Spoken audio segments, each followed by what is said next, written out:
Oke, mau ngomongin tentang pembimbing KP-nya dibantu banget atau enggak sih kalau menurut kakak?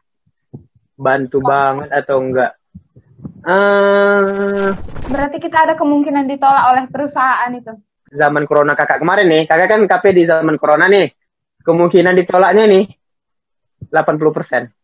Wow.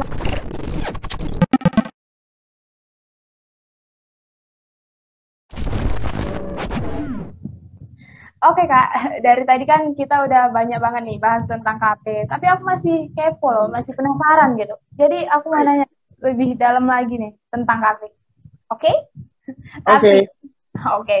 Tapi sebelum itu, aku mau ngingetin lagi buat Sobat Udara, jangan lupa like, comment, and subscribe channel YouTube Teknik Dirgantara ITDA, dan juga jangan lupa follow Instagramnya di @hmdtd_itda, juga ITDA Yogyakarta. Oke, lanjut ke videonya. Jadi gimana nih Kak? Kalau KP itu kita dapat arahan atau benar-benar mandiri gitu loh? Oh, kalau sebenarnya ada arahan. Tentunya kita kan KP, kita nanti keluar nih pembimbing KP sebelum kita KP, nanti keluar siapa pembimbing KP kita. Jadi apapun yang tentang kerja praktek harus diketahui oleh pembimbing KP kita itu. Misal kita mau ngajuin di mana, kesulitan ngajuinnya apa, kita dapat berkonsultasi di sana sesuai dengan konsentrasi kita masing-masing. Nggak terlalu dibebasin atau di mandiri, nggak gitu banget sih. Oke, mau ngomongin tentang pembimbing KP-nya dibantu banget atau enggak sih kalau menurut kakak? Bantu banget atau enggak? eh Just so bantu, kebantu, dibilang bantu-bantu, tapi dibilang bantu banget enggak. Karena kan toh nyatanya kalau kita udah kuliah ini juga nggak perlu dibantu-bantu banget, kita juga bisa kan, karena semuanya nggak mungkin di diberi oleh kayak anak sekolah-sekolah lagi. Setidaknya pemimpin KP kita udah membantu usulin di mana, terus prosedurnya kalau ngusulin di sana gimana, terus bantu tanda tanganin, bantu uh, apa bantu mempermudah untuk uh, menemui dia, kan itu termasuk bantuan lah, tidak langsung, secara tidak langsung gitu. Oke, oke, berarti bermanfaat lah, ada manfaatnya gitu loh. Ada Ya, manfaatnya. ada manfaatnya. Jadi kalau kita mau kayak KP nih Kak, apa sih syaratnya apa gitu yang harus dipenuhi biar kita bisa ikut KP gitu loh? Oke, persyaratan KP yang pertama kita udah ngambil konsentrasi, itu penting banget, konsentrasi. Itu udah ngambil konsentrasi, dari 3 itu kita udah ngambil konsentrasi, 3 konsentrasi tadi macam-macam yang kakak sebutin, terus kita udah ngambil. Terus jumlah SKS kita udah ngambil 80 SKS. Oke. Nah, terus setelah ngambil 80 SKS kita telah mengikuti SE. SE itu study eksklusif yang dihadain oleh himpunan sendiri. Jadi kita harus mengikuti SE itu karena pengajuannya nanti harus ada sertifikat telah mengikuti SE gitu. Oh, aku mau nanya, SE itu apa ya? Seminar atau gimana? Studi eksklusif, kayaknya kayak studi banding gitu. Oh gitu. Dulu kakak pengalaman SE deh. Aku mau nanya pengalaman SE kakak gimana tuh? Pengalaman SE ini, SE kita sendiri nentuin jurusan juga. Jadi pas SE itu kita udah nentuin konsentrasi kita. Soalnya nanti perusahaannya beda. Jadi semua itu diurus oleh himpunan. Nah, berterima kasih kepada himpunan yang telah mengurus untuk prosedur transportasi, makanan, penginapan, terus kepada tempat di mana mau kita kunjungi. Jadi kita mengunjungi perusahaan-perusahaan yang ada di Indonesia ini mengenai penerbangan gitu. Jadi di SE ini kita udah ada sedikit gambaran nih. Oh, di sini bagus ya. Oh, di sini bahas tentang ini ya. Oh, di 8 bahas tentang ini ya. Oh, di Nurtanio bahas ini.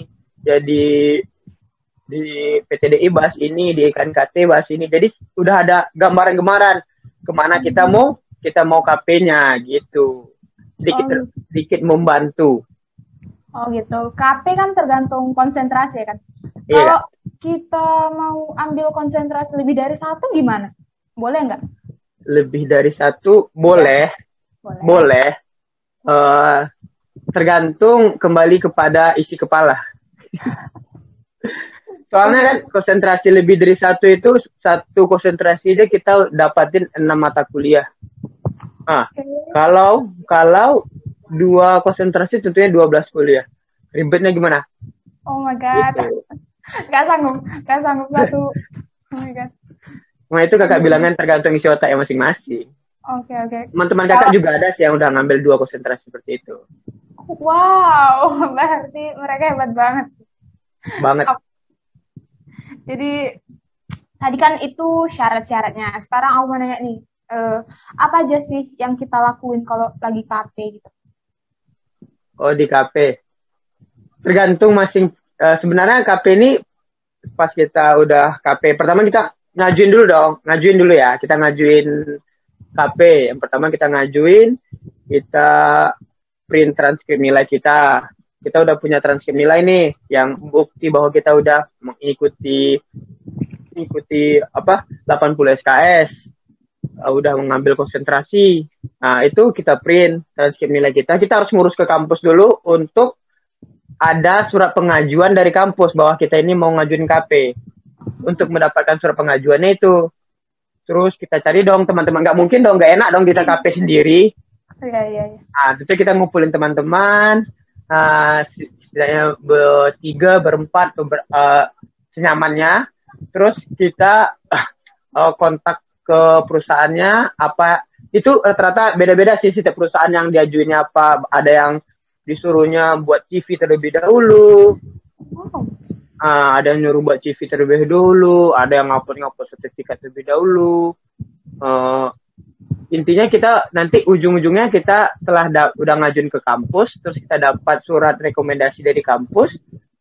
Nah, jadi itu deh kita kirim ke perusahaan bahwa kita ini di kampus direkomendasikan untuk KP di sini gitu.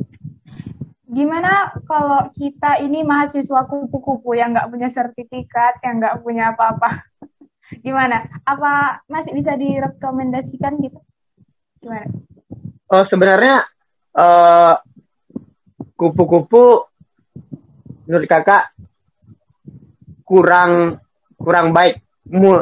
Ada sedikit kesusahan sebenarnya kita kupu-kupu nih, kuliah pulang. Tentunya kita susah berinteraksi kepada sosial, susah mengenali teman-teman, apalagi dunia kerja nanti kita setiap kuliah pulang, setiap kerja pulang. Ya sih kerja pulang, tapi kita nggak tahu kan apa yang terjadi di sekitar kita. Nah, di situ pertama susahnya. Satu lagi di sertifikat. Tentunya ada nilai minus dong dari perusahaan. Oh, anak ini kurang aktif sosialisasi di komunitas juga kurang. Jadi ada nilai minusnya dari perusahaan. Sementara nanti di perusahaan yang besar seperti Garuda, maskapai lain itu kita lumayan bersaing dengan kampus penerbang lainnya seperti SKD, terus yang di Jakarta itu kakak lupa sih namanya, terus PTDI seperti itu bersaing secara ketat. Jadi susah dong kita, kalau orang itu lebih di atas kita, orang itu yang diterima dan kita nunggu selesai orang itu KP baru kita ngisi. Jadi gitu kesulitannya. Oh gitu, berarti ada kemungkinan ditolak gitu kita kalau misalnya rendah kita gitu. Oh, dia nggak ngaruh ke nilai sih, tapi mungkin dari nilai nggak ada ngaruhnya. Tapi mungkin di CV ada, isi CV kita mungkin ada berpengaruh. Oh, jadi dia lebih melihat keaktifan kita gitu, gimana ya gitu? Iya, keaktifan. Gitu. Berarti kita ada kemungkinan ditolak oleh perusahaan itu. Kalau apalagi di zaman corona kakak kemarin nih, kakak kan KP di zaman corona nih. Oh gitu. Corona batch kedua, orang bilang batch kedua. Nah, terus kemungkinan ditolaknya nih 80%. Wow, oh my god, besar sekali. Jadi gimana, apa yang langkah-langkah yang kakak ambil kalau udah kemungkinannya ditolak 80% gitu? Oh, kemungkinan ditolak. Alhamdulillah kakak mempunyai bersosial bagus. Jadi kakak bisa nanya ke kating-kating, bang kalau ditolak di sini ngajunya yang mana yang mudah ya? Bisa nanya-nanya situ, terus bisa nanya-nanya ke dosen-dosen juga. Itu guna dosen pembimbing dari Bu, saya masih ditolak nih Bu, saya ngajuin di mana ya yang bisa diterima, seperti itu sih. Tapi pas zaman kakak kemarin, cuman perusahaan itu yang baru yang nerima cuman Skatek 043 yang di samping kampus kita. Cuman yang nerima itu untuk konsentrasi perawatan. Pas kakak mau ngajuin ya, cuman membuka itu, selebihnya tutup. Karena kok corona lagi marak-maraknya, lagi habis-habisnya. Oh gitu. Kakak kalau milih timnya itu kayak mana? Apa memang kawan atau memang gimana ya? Oh, yang pertama memang teman. Ya kan kita semua kenal kan? Kenal. Tapi ya yang punyai yang dekat dan pengen juga ke sana tentunya. Yang gitu sih. Jadi apa? Jadi memang nggak ada paksaan gitu, harus kamu sama ini. Nggak ada, kita milih sendiri. Kalau dia mau sama kita, ayo join, come to me. Kalau enggak, ya juga nggak apa-apa. Dia mungkin nyari review yang lain. Gitu. Ada nggak batasan atau limit untuk anggota gitu? Oh, itu biasanya ditentuin oleh perusahaan masing-masing. Ada yang cuma sampai 5, biar lebih efisien. Ada yang lebih, kayak gitu. Kalau yang di tempat kakak KP kemarin, nggak ada limitnya sih. Nggak ditentuin. Oh gitu. Kakak tuh dulu kemarin ngambil KP-nya di mana ya? Kakak ngambil kerja prakteknya di Skatek 043. Tepatnya di Hanggar 3. Oh, kenapa kakak pilih yang itu? Kenapa nggak tempat lain aja? Selain cuma itu yang buka, gimana? Sebenarnya kakak juga udah ngajuin sebenarnya dari jauh-jauh hari nih. Dari sebelum, biar kita nggak kalah nih kan, biar pas di waktu yang kita inginkan. Dulu kakak udah ngajuin 5 bulan sebelum akan KP. Sebelum corona lahir malahan. Kakak udah ngajuin. Dan kakak udah bikin CV, kakak berkeinginan di Banyuwangi. Banyuwangi ada perusahaan swasta yang punya karir Tanjung. Di situ ada private jet. Dan kakak pengen di sana, di Banyuwangi. Udah kontak-kontakan, udah ACC oke. Ibaratnya tinggal waktu datang aja nih. Ternyata semuanya gagal karena corona. Jadi harus ada plan B lagi. Jadi cari teman lagi, harus ngajuin lagi gitu. Kakak itu KP-nya gimana? Virtual atau gimana tadi? KP-nya secara langsung. Oh, KP-nya secara langsung gitu. Jadi gimana sih Kak? Bisa nggak ceritain ke aku gimana sih pengalaman kakak pas pengajuan KP dan seminar KP bla bla bla kayak gitu? Oke. Pertama kakak bingung nih kan, sempat bingung nih. Pas kakak yang corona itu kan kakak udah pulang di posisi lagi di Padang, posisi lagi di Sumatera Barat. Terus kan dikabarin sama teman-teman yang satu KP yang sebelumnya udah ngajuin tadi, yang udah kelompok nih, udah pengen ke Banyuwangi nih. Terus digajuin, dicek di grupnya. Gimana nih, karena ada corona nih, perusahaan nggak nerima, kita di pending dulu. Habis pending, kami nunggu sebulan kan, gimana kelanjutannya, buka atau belum, rupanya tetap belum buka. Terus batik setir dong, aduh gimana ya, sempat panik gimana, nanya-nanya, semua teman-teman nanya ke kakak-kakak nih, Kak, gimana tempat KP yang buka lagi ya, di mana ya untuk konsentrasi perawatan ini, di mana ya, semuanya bingung kan. Terus akhirnya tanya-tanya dapat deh di Skatek. Skatek bisa apa?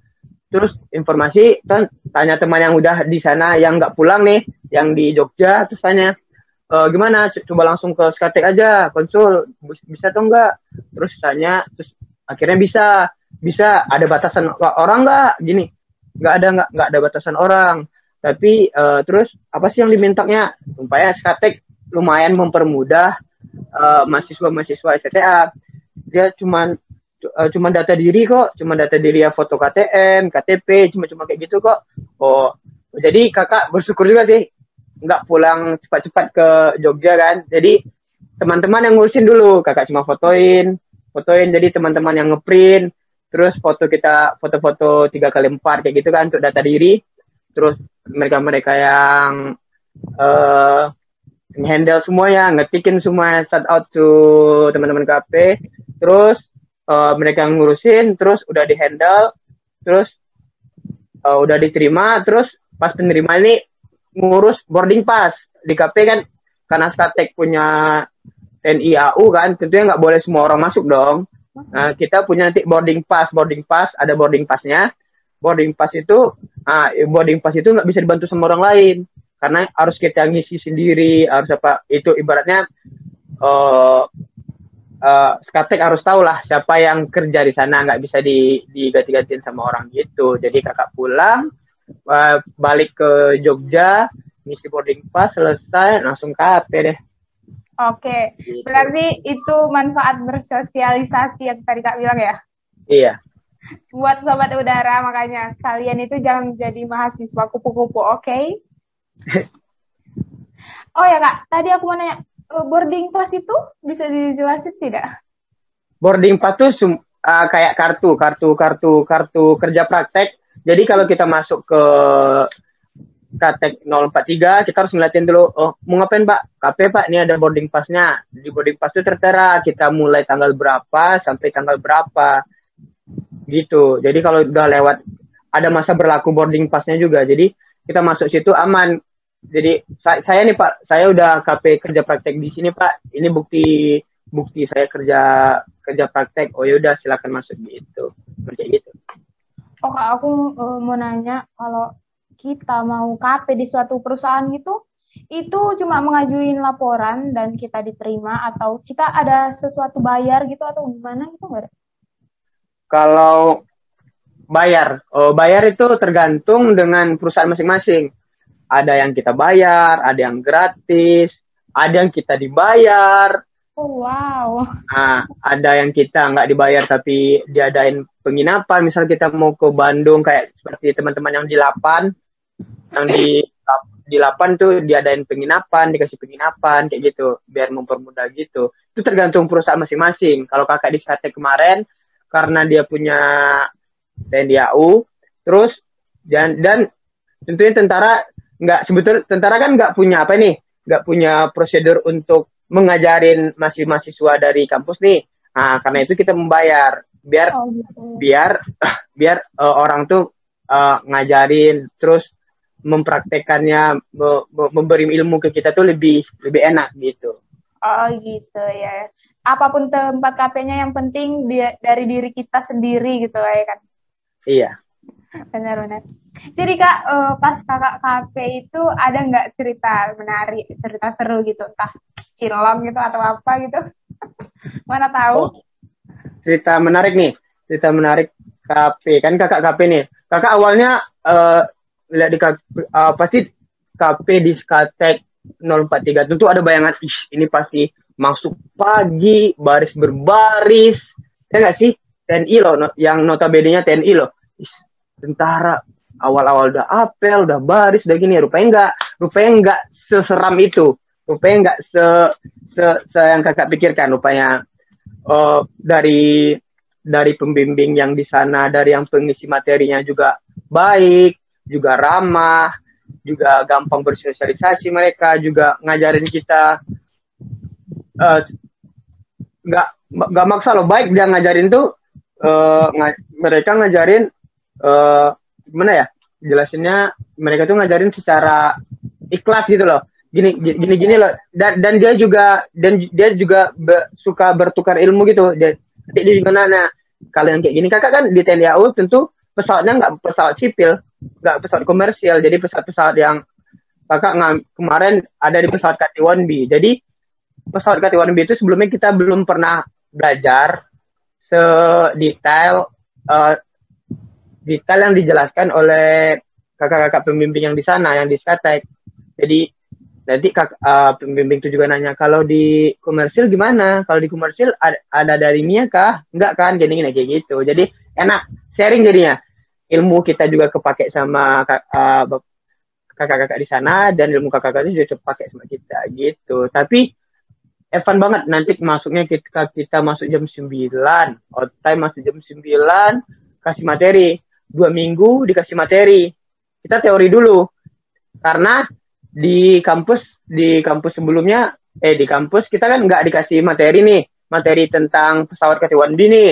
secara spesifik. Jadi kita dikasih materi secara spesifik dulu per sistem. Ada sistem engine, hidrolik, propeller,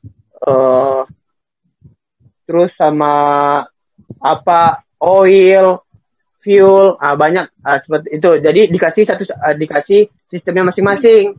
Baru dipraktekkan. Jadi kita udah tahu, oh ini yang dibilang Bapak kemarin, oh ini bentuknya yang dibilang Bapak kemarin. Jadi asik gitu. Terus kalau sela-sela waktu siang-siang, Bapak-bapak yang ngajak-ngajak yang fun fact yang menariknya nih, nanti siang-siang atau selesai untuk training kan capek-capek nih. Anggar kan besar tuh, panas, karaoke. Bapak yang ngajak karaoke, dangdutan gitu. Mantap, mantap. Rupanya bapaknya asik ya, biarpun TNI. Bapak-bapak tetap asik. Ya, biar bapaknya juga ngajak-ngajak, ayo nyanyi-nyanyi, joget-joget bareng bapaknya, dangdutan bareng, ambiar bareng lah, pokoknya. Oke. Ada nggak sih Kak adaptasi? Kakak beradaptasinya gimana gitu? Tiba-tiba dari yang biasa aja ke menghadap orang TNI gitu. Gimana Kak? Awalnya sungkan-sungkan sih, awalnya pasti kepikiran kakak kayak gini, kayak siap pak, gitu dikit-dikit, siap pak, laksanakan pak, misalnya kayak gitu kan. Rupanya bapaknya juga nggak kayak gitu, nggak se pressure itu, nggak se formal itu. Dia ngajarin kita, dan yang namanya TNI, bapak-bapak itu sangat hebat untuk mendapatkan diri ke kita sebagai mahasiswa. Bapaknya juga nggak terlalu strike, nggak terlalu tegang, nggak terlalu fokus, jadi dia santai tapi serius gitu. Oke. Bapak-bapak tetap asik. Bapak-bapak asik. Oke Kak, ini terakhir deh. Apa sih pesan-pesan Kakak untuk maba kayak aku, untuk junior-junior yang belum pernah KP, untuk bisa kuat sampai tahun-tahun keempat kayak Kakak ini, gimana Kak? Oke.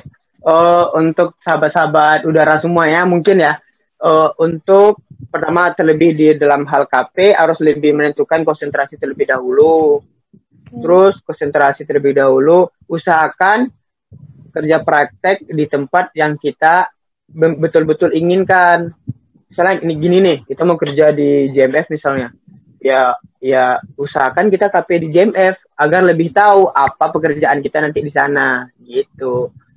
Terus kalau jangan sungkan berkonsultasi atau bertanya kepada kakak-kakak atau ke dosen-dosen, karena dengan nanya terus konsultasi itu juga membuka wawasan, juga memberikan sedikit membantulah tentang mempermudah mengenai linknya, mengenai siapa aja di sana, mengenai apa yang dipekerjakannya gitu. Jangan sungkan untuk konsultasi, itu sih yang terpenting. Oke gitu. Makasih ya Kak atas sarannya, atas pesan-pesan. Oke, jadi gitu ya Sobat Udara sekalian. Untuk Sobat Udara yang masih maba, ini kayak aku, atau mahasiswa yang belum tahu nih, KP itu apa sih? Gimana sih sistemnya? Video ini cocok banget. Jadi kalian jangan lupa like, comment, and subscribe. Dan juga jangan lupa share ke teman kalian semua. Dadah! Bye-bye!